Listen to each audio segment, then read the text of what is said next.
we will mark the end of the third year of the ongoing conflict in Ukraine, which has resulted in over 40,000 civilian casualties and widespread destruction of vital civilian infrastructure, including homes, schools, hospitals, markets, and energy facilities. A severe humanitarian crisis is unfolding in Ukraine, with limited access to food, income, and essential services. According to OCHA, there are approximately 3.6 million internally displaced persons within Ukraine, some displaced for over a year. Additionally, the conflict has prevented over 6.8 million refugees from returning to their homes, creating the largest displacement crisis in Europe since World War II, as reported by UNHCR. Deliberate targeting of critical energy infrastructure, including thermal, hydro, and nuclear power plants in both Russia and Ukraine, poses significant regional and global risks. The attack on the former Chernobyl nuclear plant in Ukraine last Friday, which damaged protective infrastructure meant to prevent radiation leaks, exemplifies the dangerous consequences of targeting energy facilities. The impact of this conflict has been particularly devastating for millions of children, many of whom have suffered physical injuries from bombings and live in constant fear. Their mental and emotional health has been deeply affected, compounded by poor sanitation, disease outbreaks, loss of loved ones, separation from families, and prolonged displacement. Sierra Leone reiterates that attacks on civilians and civilian infrastructure are strictly prohibited under international law. We call on all parties to comply fully with international law, especially international humanitarian law. Reflecting on the Minsk agreements endorsed by Security Council Resolution 2202 in 2015, we acknowledge the original hope that they would lead to a cessation of hostilities and facilitate political dialogue. Unfortunately, that outcome was not realized. Regardless of the reasons for this failure, the priority now must be to find a pathway to an immediate ceasefire and lasting peace that will end the suffering of men, women, and children on both sides. Mr. President, the conflict in Ukraine will not be resolved by military means. It is essential that a political settlement based on full adherence to the principles of the UN Charter ensures respect for Ukraine's sovereignty and territorial integrity within its internationally recognized borders. At the same time, the legitimate concerns of all parties must be addressed. A solution to this protracted conflict must consider its protracted and entrenched nature, addressing the drivers of the conflict since 2014. Over this period, 15,961 civilians have been killed in Ukraine, with significant casualties also in Russia. Diplomatic negotiations in 2014, culminating in the signing of the Second Minsk Agreement, demonstrate that peace is achievable through the willingness and good faith participation of both parties, with support from influential third parties. We acknowledge the concerted efforts made by various countries over the years to facilitate ceasefires through the Minsk agreements, bilateral talks, multilateral actions, and the UN General Assembly resolutions. President, there are indications that diplomatic avenues remain open. The Security Council must therefore work together to articulate a coherent, holistic process with clear objectives and political elements. We must speak with one voice in support of an immediate ceasefire and lasting peace. While the Minsk agreement sought to resolve the conflict on a smaller scale, their successes and shortcomings provide valuable lessons. First, the peace process must be guided by a clear articulation of the end goals, with a shared understanding of the steps that must be taken by the parties, intermediaries, and other stakeholders. The process must also be underpinned by a robust management framework and compliance mechanisms that have proven effective in ensuring states adhere to agreements. Second, considering the significant differences in peace proposals from Russia and Ukraine, careful consideration should be given to their alignment with the principles of the UN Charter, international law, including international human rights law and international humanitarian law. The long-term implications for regional and global stability must also be addressed, as peace agreements must reflect the realities of people's lives and the global context. Third, the legitimacy of the peace process and its outcomes must be affirmed at the national, regional, and international levels.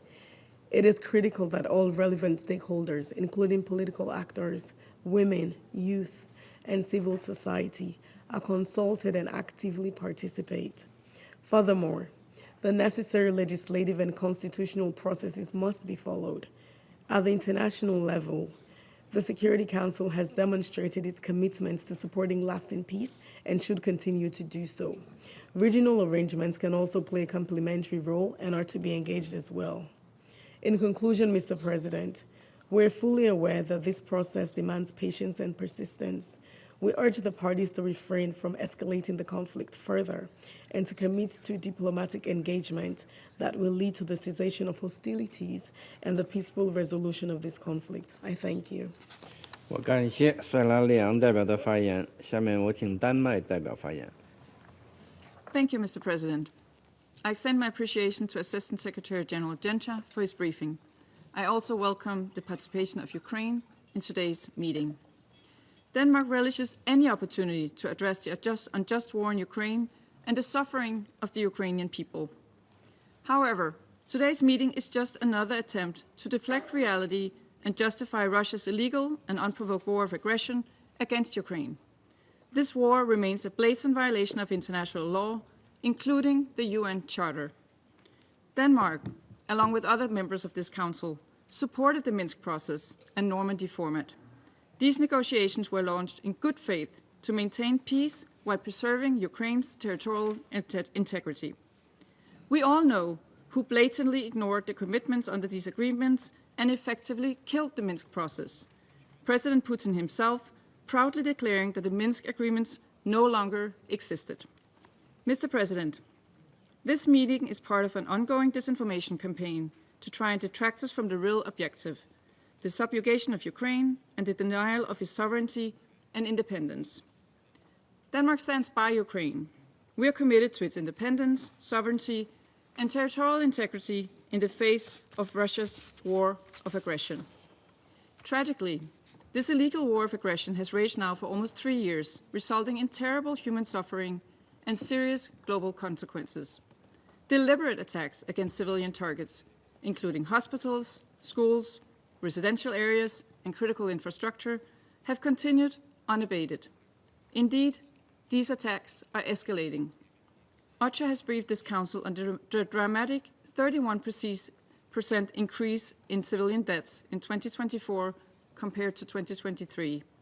Lately, we received the chilling news that the radiation shelter of the Chernobyl nuclear power plant was hit by a drone. It is another stark reminder of the reckless and very dangerous actions. Human rights abuses, both in temporarily occupied Ukrainian territory and in Russia itself, have also persisted. These include the widespread and systematic torture of prisoners of war and other civilian detainees, as well as the abduction and deportation of Ukrainian children, which constitutes a war crime. Denmark condemns these crimes in the strongest possible terms. Mr. President, there must be accountability for Russia's crimes in Ukraine if there is to be a just and lasting peace. Accountability for the crimes committed and for this crime of aggression. Justice must prevail. Therefore, we welcome the ongoing work of the ICC and commend Ukraine for its ratification of the Rome Statute. We further welcome the important work towards establishing a special tribunal for the crime of aggression against Ukraine, hosted by the Council of Europe, but open to support from all countries. To conclude, let us all be clear. There is only one aggressor in this illegal war. We support Ukraine in achieving a just, comprehensive, and lasting peace. Peace in Ukraine cannot be separated from Europe's security. There can be no lasting peace without Ukraine and without Europe. This war could stop immediately if Russia stopped attacking Ukraine and withdrew its forces. We call on Russia to do just that, to bring this senseless war to an end once and for all. Thank you. 我感谢丹麦代表的发言。我下面请斯洛文尼亚代表发言。Thank you, Mr. President. I would also like to thank Assistant Secretary General Jenča for his briefing. I also take note of the statement of Mr. Waters, and I welcome representative of Ukraine in the chamber. Mr. President, the Minsk agreements were supposed to bring peace in East Ukraine and reintegrate separatist-controlled areas with the rest of the country. Slovenia has therefore always supported them, and we have consistently encouraged both sides to fully implement the agreements. After almost 3 years of intense fighting, it is imperative to repeat that peace in Ukraine is long overdue. The Minsk agreements carry an important lesson for us all in this respect. And with this in mind, I would like to submit the following. 1. Specificity. We need something more than Minsk III. The abstract nature of the Minsk agreements enabled arbitrary interpretations, which provided an alibi for their violations. Any future ceasefire or peace agreement must be much more specific. It will need clear timelines, defined sequencing, and strong monitoring mechanisms. 2. Trust. This will be the key issue of negotiating any future peace agreement and, above all, of its implementation. With its invasion, Russia violated the international law, the UN Charter, the Budapest Memorandum, as well as the Helsinki Final Act on inviolability of borders in Europe. For Ukraine and Russia to reach a deal, rebuilding trust will be a tremendous task. Russia will need to demonstrate to Ukraine, to the rest of the European continent, and the entire world that it can be trusted to hold up to its commitments. Mr. President, the Russian invasion put an end to our hope that Minsk agreements can bring peace, stability, and reintegration to eastern Ukraine. However, on the lookout for lasting peace in Ukraine, it is counterproductive to linger over past agreements, especially the ones that met an early end because of one's own actions or inactions. We need to learn from past failures, not to dwell on them. This is the first step on the way to building trust and securing future stability in Eastern Europe. Thank you. 我感谢斯洛文尼亚代表的发言。我下面请希腊代表发言。 Thank you, Mr. President. At the outset, I would like to thank AHG Miroslav Genscher for his briefing, and I also took note of the remarks of Roger Waters. Mr. President, Greece supported from the very beginning the efforts undertaken to establish and strengthen the ceasefire in Ukraine through the Minsk agreements. We consider the application, mediated by the normative format, as the only path to de-escalate tensions and settle the conflict in eastern Ukraine. We actively participated in the Special Observer Mission in Ukraine with experienced observers and contributed at the budget of the mission. However, a relatively brief period of optimism concerning the Minsk agreement was, despite concerted efforts by France and Germany, followed by actions such as the recognition by Russia of the independence of the self-proclaimed Donetsk and Luhansk People's Republic, the full-scale invasion of Ukraine, and the illegal annexation of Ukrainian territories. By doing so, Russia violated the UN Charter, the Helsinki Final Act, and the Budapest Memorandum. Mr. President, let us be clear. No interpretation of the Minsk agreements can ever justify the invasion of Ukraine, which constitutes a clear and blatant violation of the UN Charter. In the threshold of the fourth year of war, Russia has not heeded the calls of the international community enshrined in multiple General Assembly resolutions with overwhelming majorities to withdraw its forces from the internationally recognized territories of Ukraine and respect its sovereignty, political independence, and territorial integrity. On the contrary, it has intensified its attacks on civilian targets and energy assets with heavy weaponry, combat drones, and ballistic missiles across Ukraine, with complete disregard for the life of civilians. We reaffirm a strong condemnation of any such attacks. January saw an increase of almost 40% in civilian casualties compared to the previous months, 22 of whom were children. We are deeply concerned about the repercussion of this war on children, whose lives has been either ended or disrupted, often beyond repair, and we call for accountability for all violations against them. We also deplore the attacks on Ukraine cultural landmarks, as with the missile attack in Odessa on the last day of January, causing damage to more than 15 UNESCO-protected buildings in the center of a city that holds great historical significance for my country. Mr. President, in a few days on February 24th, the General Assembly once more declared its stance on a comprehensive, just and lasting peace in Ukraine by taking action on a new draft resolution. Greece fully supports this initiative in the hope that the collective voice of the General Assembly will finally be heeded and respected.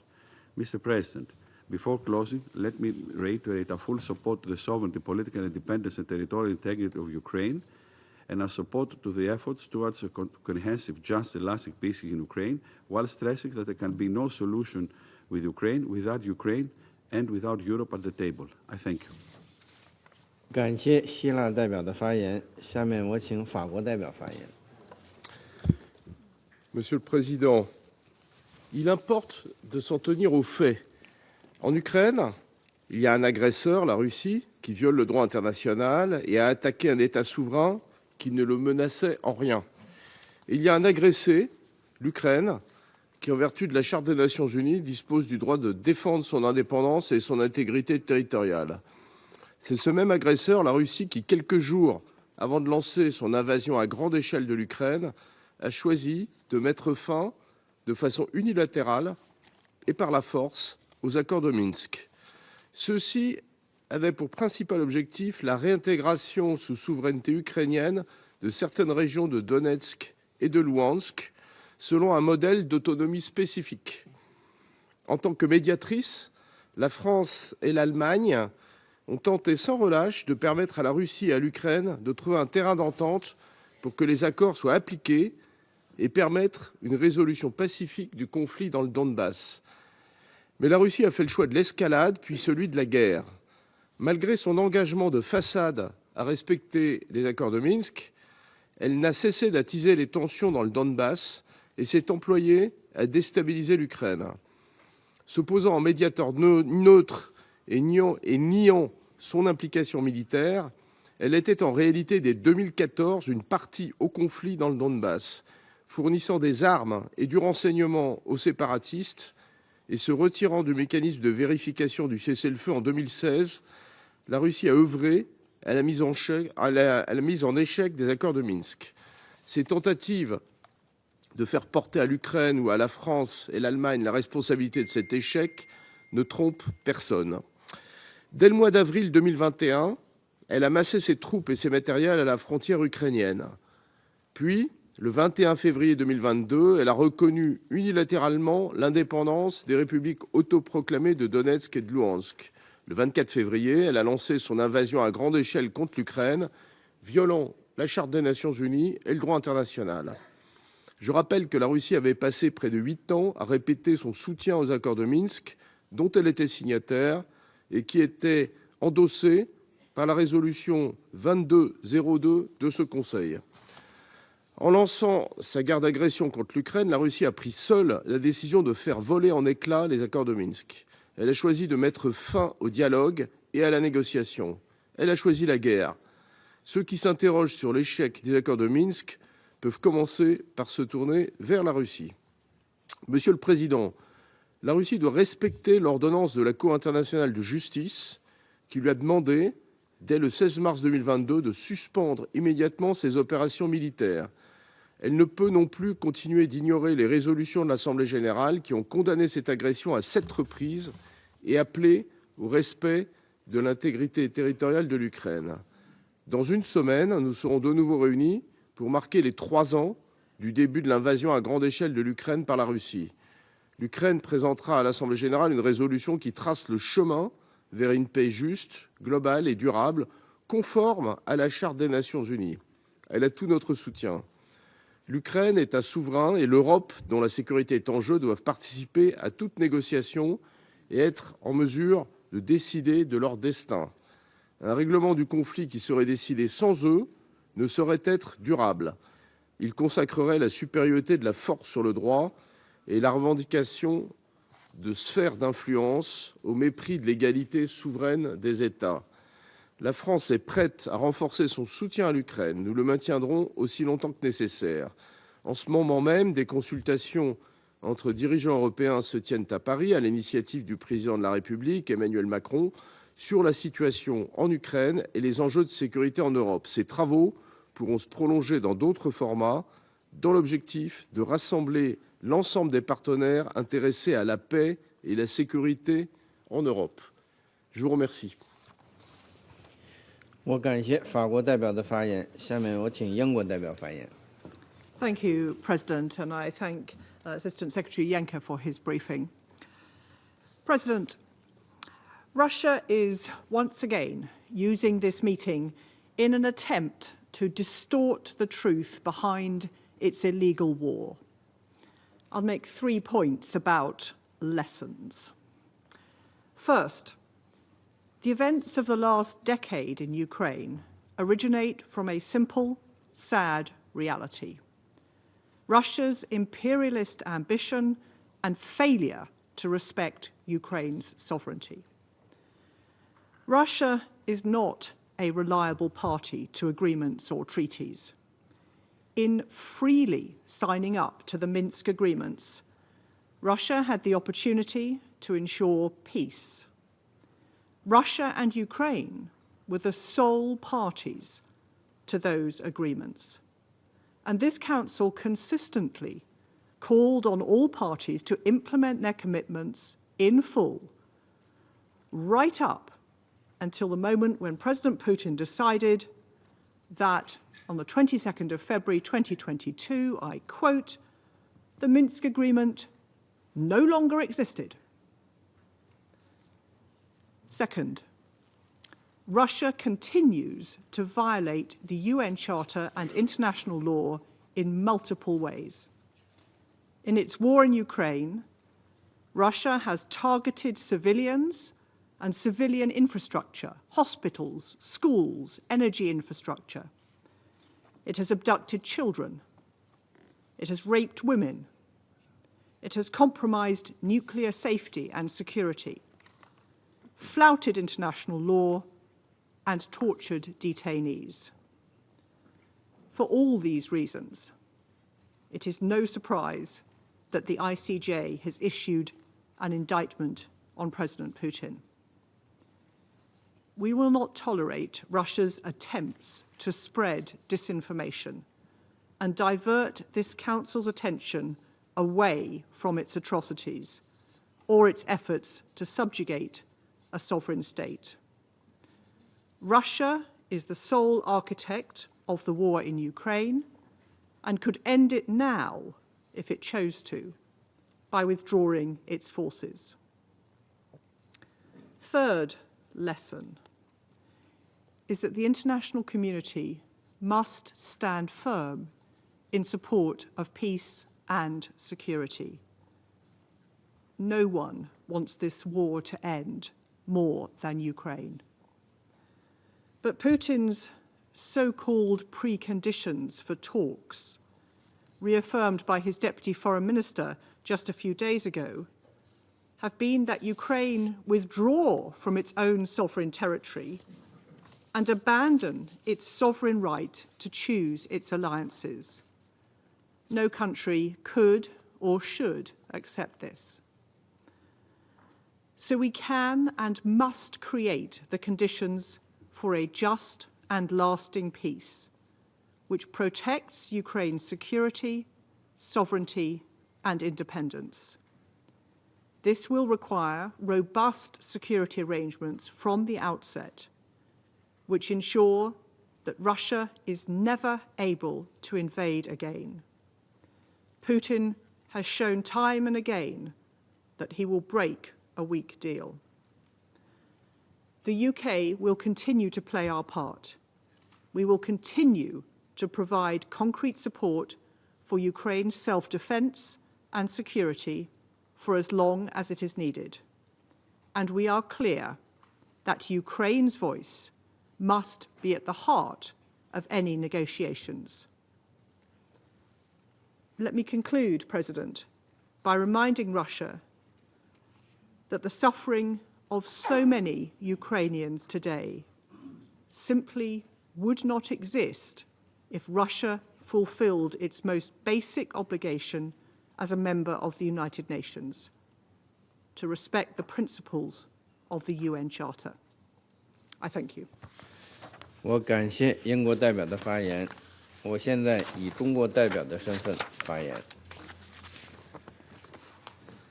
我首先感谢严洽助理秘书长和 Waters 先生所做的通报。10年前，乌克兰问题当事方通过谈判达成了新明斯克协议，安理会一致通过第2202号决议予以核可，代表了通过对话谈判解决分歧和争端的正确方向。遗憾的是，协议达成后，大部分条款未能得到全面有效执行。本该逐步降温的局势，反而愈演愈烈，进而导致危机全面升级，酿成更大规模的冲突，持续延宕至今。新明斯克协议的失败令人痛惜，其历史教训值得反思。各位同事，对于世界上的争端和冲突，中国一贯主张根据宪章规定，通过对话协商，以和平方式解决。在俄乌冲突问题上也一样，中国不是这场危机的制造者，更不是当事方，但我们没有隔岸观火，更没有借机谋利。从危机爆发之初，中方就呼吁对话协商解决问题。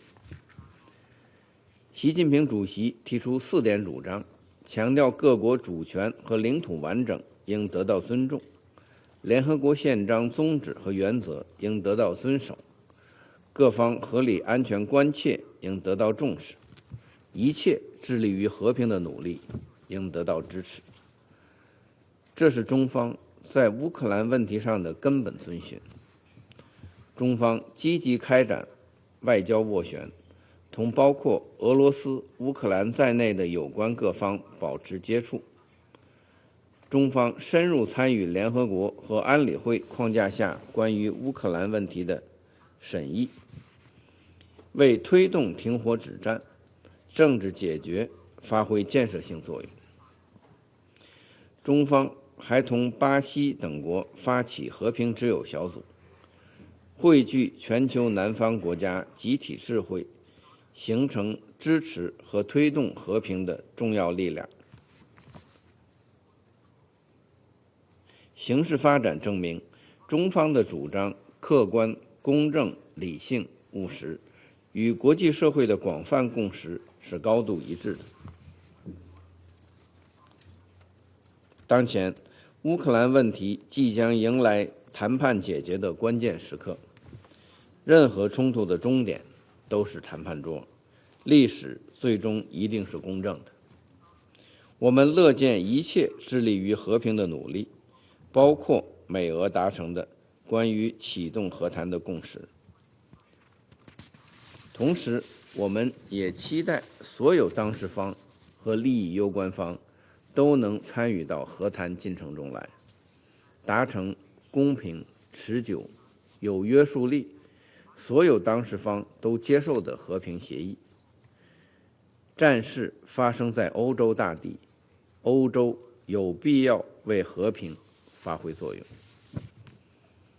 我们希望各方通过谈判共同解决危机的根源性问题，找到均衡、有效、可持续的安全架构，实现欧洲大陆的长治久安。我现在继续行使安理会主席的职责。俄罗斯代表要求再次发言，我现在请他发言。Господин председатель, спасибо. Очень показательное сегодня заседание. Я хочу поблагодарить наших европейских коллег и их союзников за то, что сегодня своими выступлениями они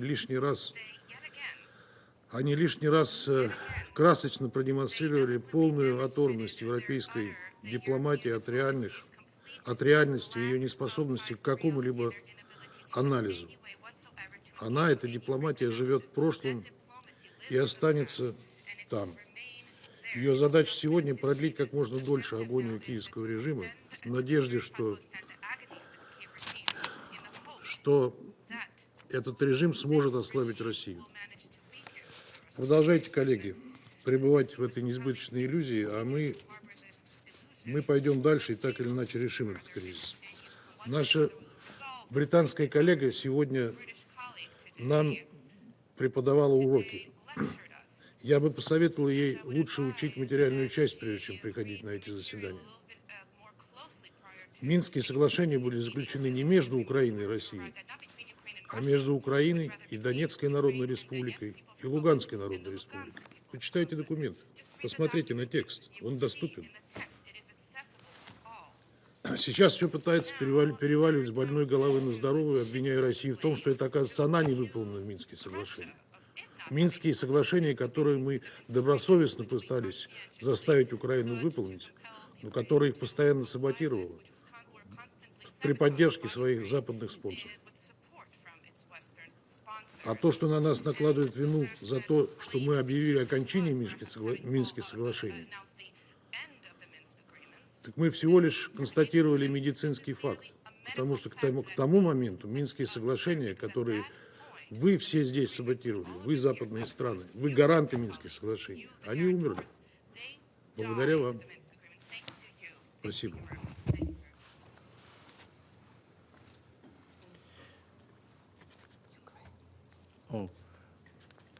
下面我请乌克兰代表发言。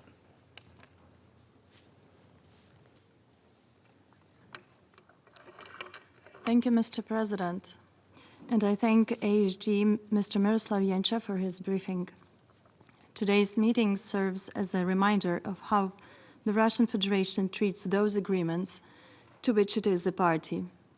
And the Minsk agreements are a powerful example and one of many. On this very day in 2022, in this very chamber, the delegation of Ukraine, along with many Security Council members, expressed concern over dangerous developments triggered by the Russian Federation.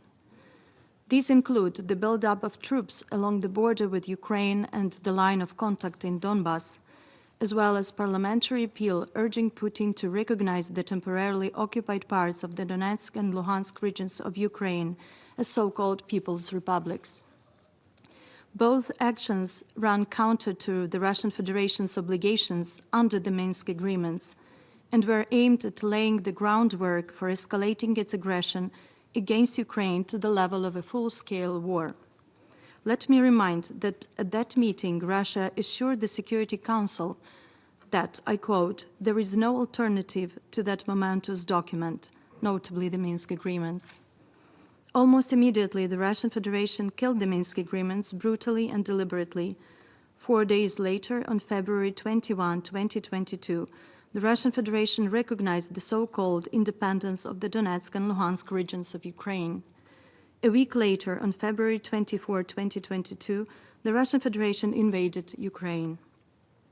Distinguished colleagues, let me reiterate that although not adopted under Chapter 7 of the UN Charter, Resolution 2202/2015 was a very important message from the Council to all parties, including to the Russian Federation, to implement the Minsk agreements. Let me also recall that the entire history of the Minsk agreements since the first documents were signed in September 2014 was a long list of violations and disregard by Moscow of its own commitments. As happened with paragraph 4 of the Minsk Protocol of 5 September 2014, envisaging, I quote, "establishment of a security area in the border regions of Ukraine and the Russian Federation," end of quote. It is interesting how such a clear commitment could align with Russia's claims that it was not a party to the agreements. Needless to say, it was never implemented by Russia.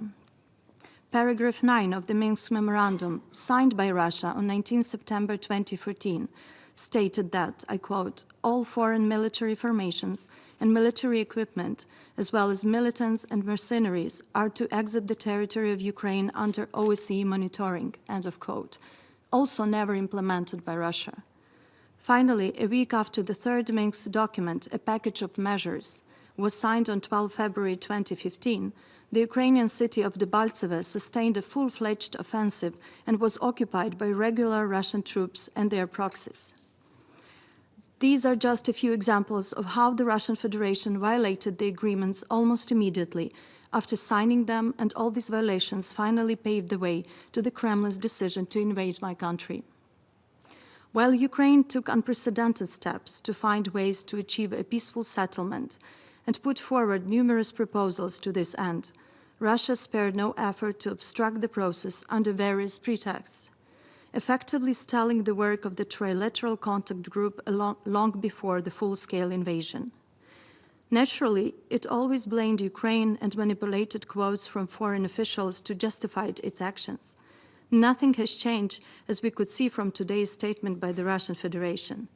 To summarize all this propaganda in this statement, it will be no surprise when time comes that Russia, in an attempt to escape responsibility, refers to the entire special military operation as a Ukrainian propaganda provocation. While the Russian Federation continues to put the blame on others, just last week we witnessed how Moscow yet again put the world on the brink of the nuclear disaster by carrying out a drone strike on the new safe confinement structure over the fourth reactor of the Chernobyl nuclear power plant. Here again, the criminal blamed the victim. Unfortunately, it was not the only propaganda we have heard today in this chamber. It is baffling that such a simple idea that people of Ukraine are pro-Ukrainian, and that is why we defend and will continue to defend our native soul and ourselves, does not occur to the singers of the Russian propaganda. It's baffling that these advocates of diplomacy and common sense fail to understand that to prevent wars, they should never have started by the aggressor, even if aggressor calls the real war a special operation. How dare one deprive an entire nation of its identity? It is a disgusting manifestation of colonialism at its core. It is because people of Ukraine are pro-Ukrainian, the Russian Federation has failed its war.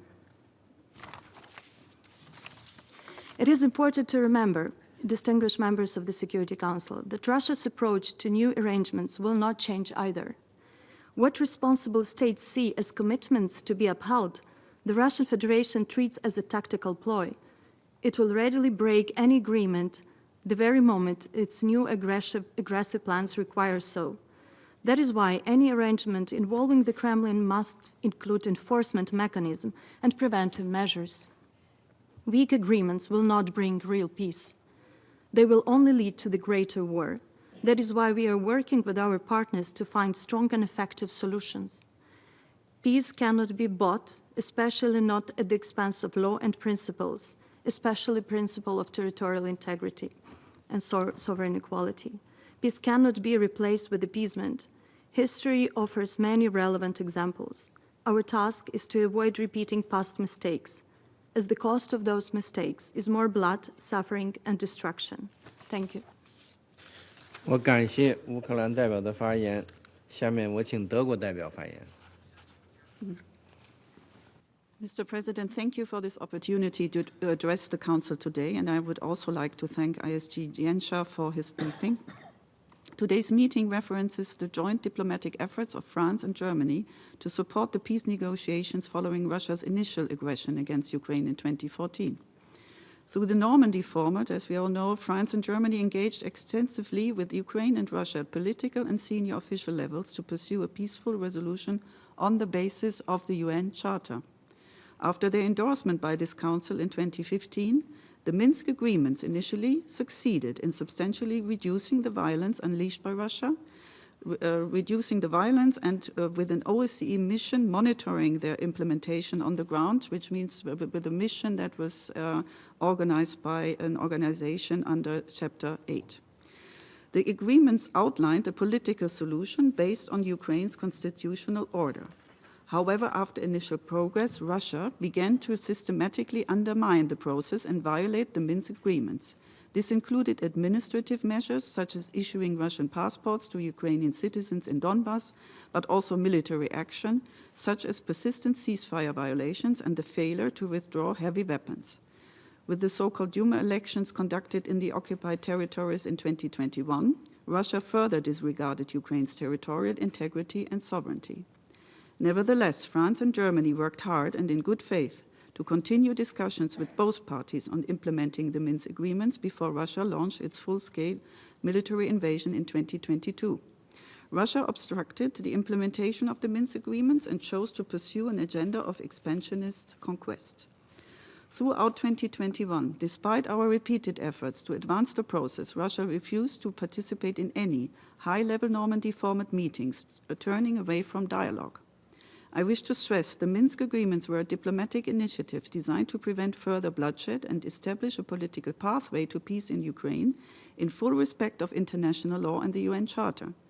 Mr. President, this war should not have been started in the first place. This war could end tomorrow, and the suffering of millions of innocent civilians would cease immediately if Russia simply were to terminate its military aggression and withdraw all its forces from Ukrainian territory. Germany, and much more Ukraine, is longing for a comprehensive, just and lasting peace. With the third sad anniversary of Russia's full-scale invasion in sight, I ask all UN member states to unite behind the draft General Assembly resolution on advancing peace in Ukraine. If we want diplomacy to have a meaningful chance, we need to reiterate our unwavering commitment to the UN Charter in its entirety. This matters not only to Ukraine, but will be in the interest of everyone. I thank you. 我感谢德国代表的发言。现在发言名单上没有其他人了，现在休会。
我宣布，安全理事会第9860次会议现在开始。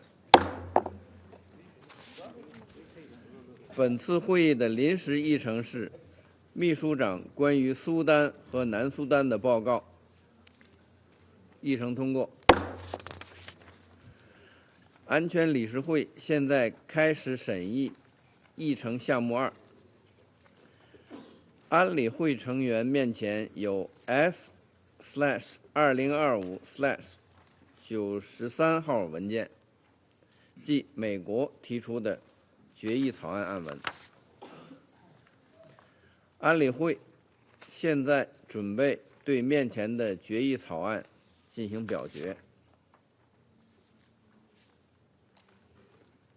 我现在将这项决议草案付诸表决。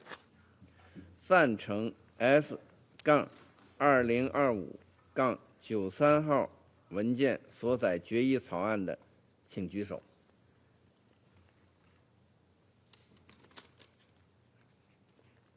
请放下。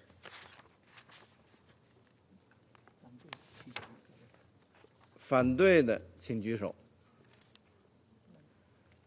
弃权的请举手。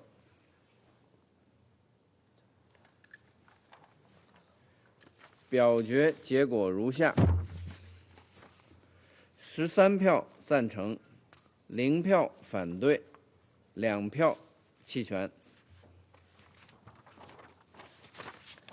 决议草案获得通过，成为第2772（2025号）决议。我现在请想在表决后发言的安理会成员发言。我现在请美国代表发言。Thank you, Mr. President. The United States welcomes the adoption of the resolution and the renewal of the mandate of the Sudan Panel of Experts. We are confident the panel's independent reporting will facilitate UN member state support for Sudan and efforts to reach a lasting resolution to a conflict that has caused the world's largest humanitarian crisis. The panel's reporting provides unique information crucial to stemming the flow of arms and funds, stopping the fighting, and supporting a civilian-led political alternative to the Sudanese armed forces or the rapid support forces. U.S. support remains steadfast for the Sudanese people and their demands for a durable end to the conflict and a political transition to democratic governance. Thank you, Mr. President. 我感谢美国代表的发言，下面我请圭亚那代表发言。Mr. President, I have the honor to deliver this statement on behalf of the A3+, namely Algeria, Sierra Leone, Somalia, and my country, Guyana. The A3+ acknowledges the efforts of the United States as the penholder in facilitating the negotiating process. We negotiated in good faith by laying bare our concerns and constructively engaging with all Council members throughout the negotiations. While we recognize the collective effort to agree on a concise version of the resolution, we regret that the A3+ proposal to align the extension of the panel of experts' mandate with the sanctions measures imposed on Darfur, Sudan, was not considered. This misalignment, unique to the sanctions regime in Darfur, must be addressed by the Council. Nevertheless, the A3+ voted in favor of this resolution to reaffirm our continued support for the panel of experts on Sudan, established under Security Council Resolution 1591. We acknowledge its critical role in monitoring developments on the ground and providing comprehensive assessments to the Council. We remain gravely concerned about the deteriorating situation in Sudan, particularly the escalating violence against civilians, the increasing flow of weapons, foreign interference in the conflict, and the recruitment of children continue to exacerbate the crisis. These developments reinforce the need for sustained monitoring and reporting by the panel of experts to keep the Council informed and engaged. In this regard, the A3+ underscores the following. First, the A3+ reiterates, as highlighted by many Council members, that aligning the cycle for both the mandate of the panel of experts and the 1591 sanctions regime is a matter that must be addressed. This inconsistency has persisted for too long and should be corrected to ensure coordinated action and facilitate smoother transitions in future engagements on this file. We anticipate a thorough discussion on this matter when the renewal of the sanctions regime is reviewed in September.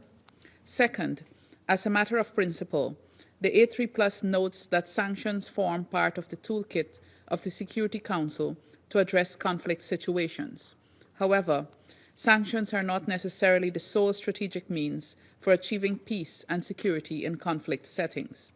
Conflict resolution requires a range of tools, and sanction measures alone have not been universally effective in restoring international peace and security. There must be a clear and defined pathway for the eventual lifting of sanctions with periodic evaluations to ensure they serve their intended purpose without causing unintended consequences.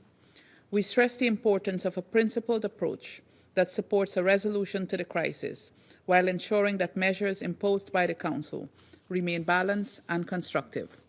Third, A3+ calls upon foreign actors supplying arms to the conflict parties to desist and rather use their influence on the parties to agree to a ceasefire and pursue the path of political dialogue to resolve the conflict in Sudan.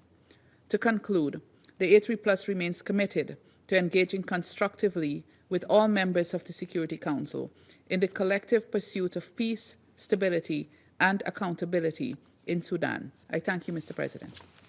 我感谢圭亚那代表的发言，下面我请英国代表发言。 Thank you, President. We voted in favour of this resolution, renewing the 1591 panel of experts, and we thank the US for leading the negotiations. I'll make 2 points.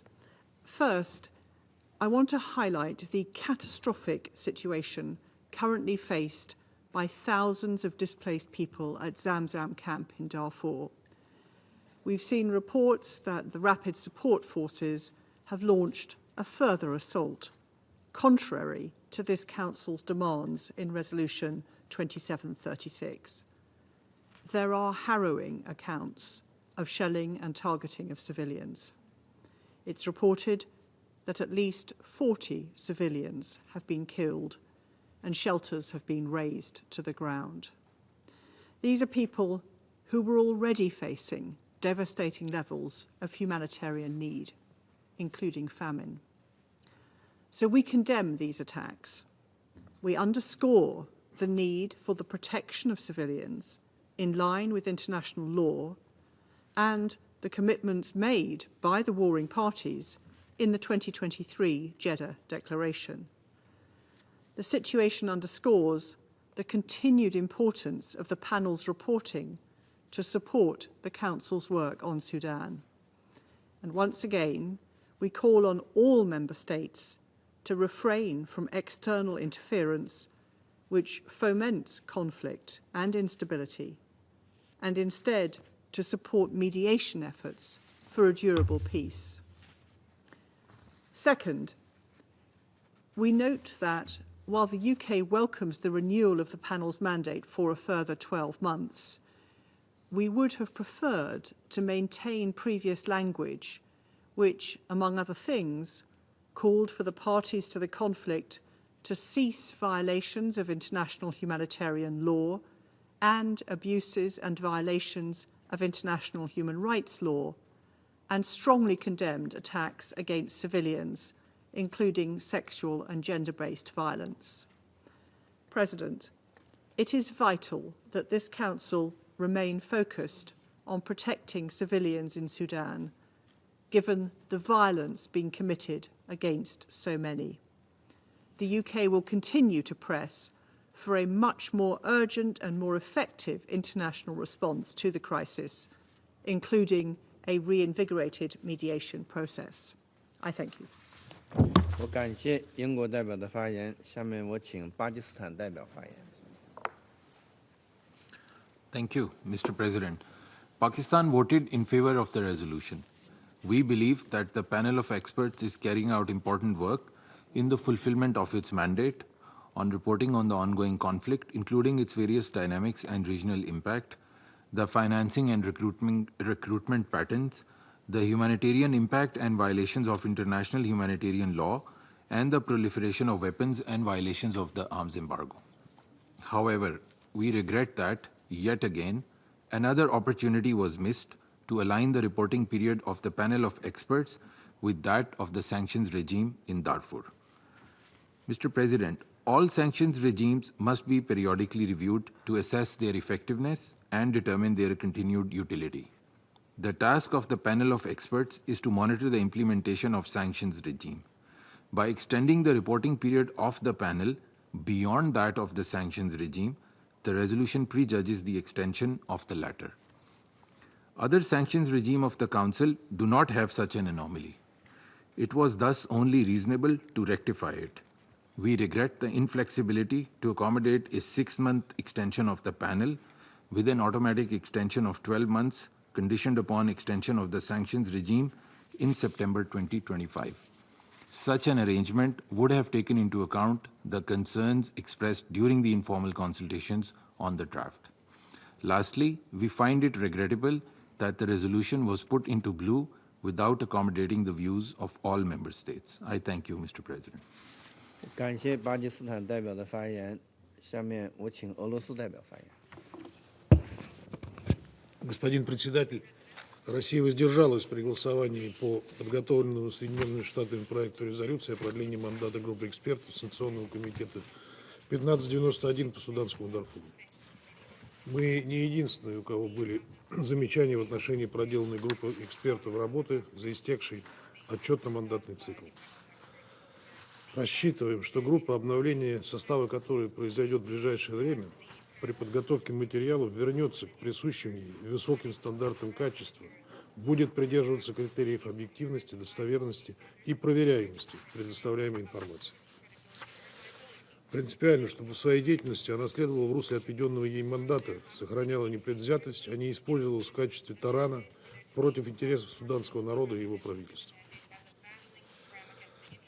В этом же русле считаем неприемлемыми даже любые намеки на расширение санкционного режима за пределы Дарфура. За 2 десятилетия с момента введения этих ограничений они не принесли суданцам ничего полезного. По резолюции наша позиция остается неизменной с прошлого года. Отрадно, что авторы частично пошли навстречу пожеланиям ряда делегаций, согласились подчистить язык резолюции, не относящийся напрямую к деятельности группы экспертов. В то же время считаем, что наши американские коллеги не до конца использовали диалоговые возможности с суданцами и могли бы быть более восприимчивыми к мнению Афро-тройки. Отказываясь от такого подхода, мы лишь поощряем нездоровые намерения отдельных членов Совета сохранять давление на правительство Судана через задействование санкционных инструментов Совета Безопасности. Наконец, как и в прошлом году, считаем неуместным продлевать мандат группы экспертов и поручать им готовить доклады за пределами временных рамок действия самого санкционного режима, который истекает в сентябре этого года. Благодарю вас. 我感谢俄罗斯代表的发言。